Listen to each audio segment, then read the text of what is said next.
ડેરીમાં ચૂંટણી પહેલા વિવાદ સર્જાયો છે।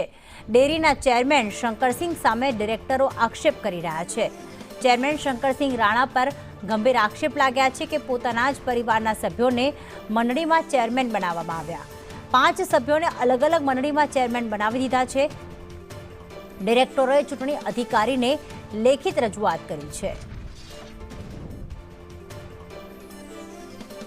ગાંધીનગરની મધુર ડેરી છે, જેમાં આગામી સમયમાં ચૂંટણી યોજાવાની છે, પરંતુ એ પહેલા જે ડેરીના ચેરમેન છે શંકરસિંહ રાણા, તેમની સામે અન્ય જે ડિરેક્ટર્સ છે તેમણે આક્ષેપ કર્યા છે કે તેમના જે પરિવારના એટલે કે તેમના જે સગાવાલા છે તેમને અલગ અલગ મંડળીમાં તેમણે ડિરેક્ટર બનાવી દેવામાં આવ્યા છે।